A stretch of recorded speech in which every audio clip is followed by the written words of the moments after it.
Well, anyways, lately it just seems like everybody's been asking me about college. Like, what college you going to, or what are you doing in college, or what classes are you taking right now?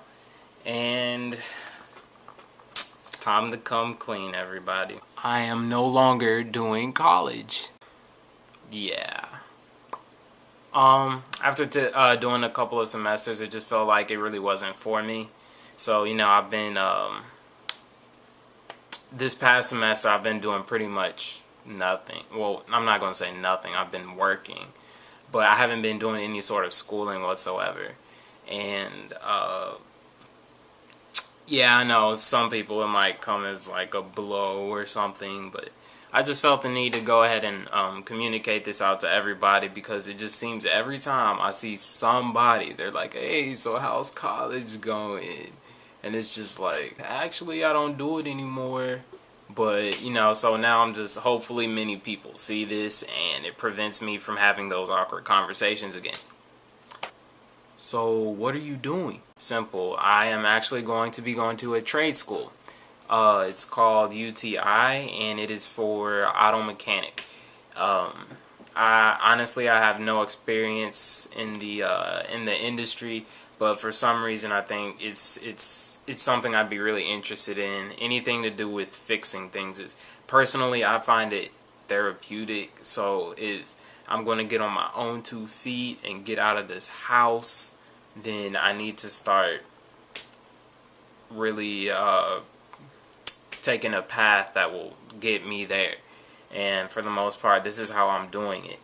The trade school takes 2 years, and once I finish, it'll be relatively easy to find a job, because it's such a big industry. Everybody has automotives, and everybody needs repairs, collisions, and engine deficiencies, and all of that kind of stuff. So it's a pretty solid industry. It's not my dream job, but at the same time, it is something that I believe that will allow me to make it. It's the next step to accomplishing my goals in life. I'll just put it like that.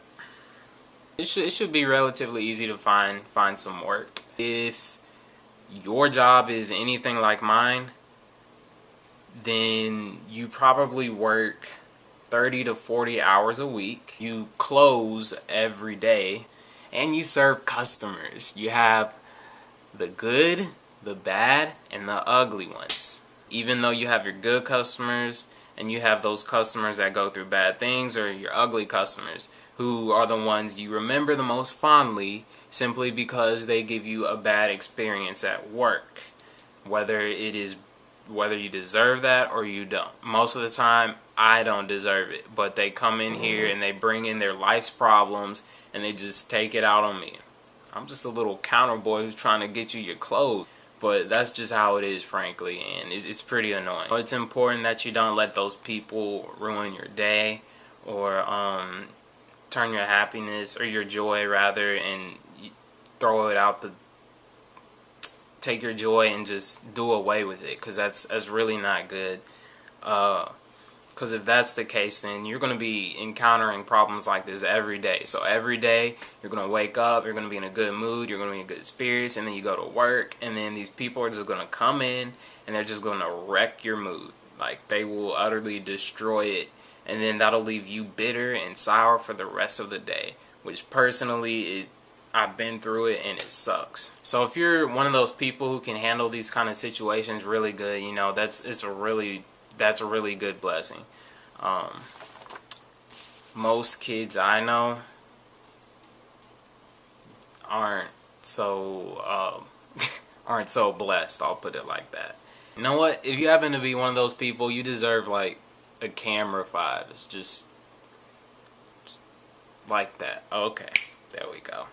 So just remember to do your work as unto the Lord, and everything else should fall into place. And keep peace. Keep peace within your heart. That way you're never stressing over things that you don't have to stress over, and that way you're not being anxious about the next day, which we're only supposed to worry about the things of the day when that day comes.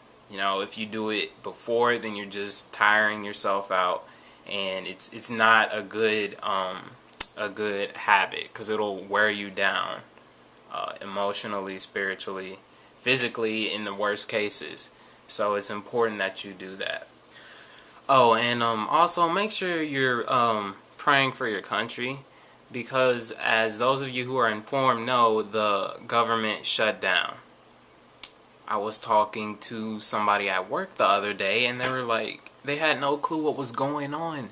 And basically I was just like, do you not realize that there are immediate persons that you know who are now unemployed for the most part? They're not unemployed, but they're going through like a furlough, and they're not getting paid.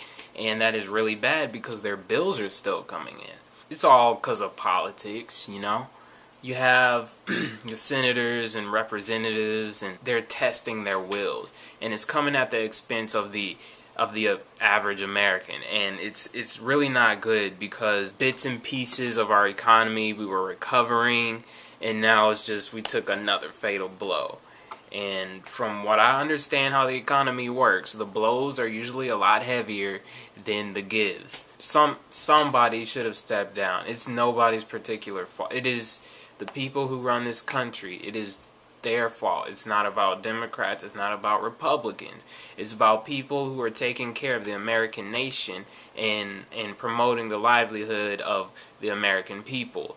And when you want to blackmail the other party because of a bill that's already the law, it's stupid to me. They knew it was coming for the past 4 or 5 years, and now that it's actually here, they want to take it out on the opposing group, but it's hurting us, in other words. Obamacare enables us to love our neighbors as ourselves. Just because you're more well off, or just because your net worth is a lot greater than somebody else's, I don't think that necessarily means that you should be the only one who can afford good health care. I think whether you're poor or rich, everybody should be able to reach some sort of health care. And you know, that's what the Bible promotes, is taking care of your fellow man, as my dad put it. And a lot of people want to oppose this, and it's all a big mess, really.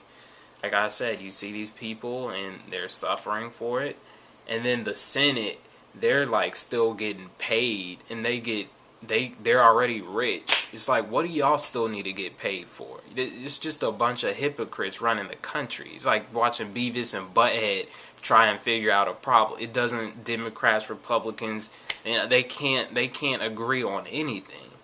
Could have been avoided, but it happened. Honestly, I don't care what party. I blame the leaders of this nation. So make sure you pray for your country, and you pray for those who are running your country, because whatever stupid decisions they make are going to be impacting you. So you need to keep that in mind. God didn't say do that for no reason. He didn't say do it just to do it. There's a reason behind that, and the logic is simple. So make sure you do that, and pray for those people who it is immediately affecting, those who are encountering inconveniences, and all those things, because all those people, they need prayer. So make sure you go ahead and do that. If I see you around, make sure you like holler at me. Don't be one of those people that I know and that I see and I'm like coming to say what's up, and then you turn away. That's just awful feeling. Oh, okay, I thought we was cool, but alright. No, I'm playing that on. That never happens to me, but just make sure it doesn't. Let's make sure it stays that way, alright? I'll catch y'all later.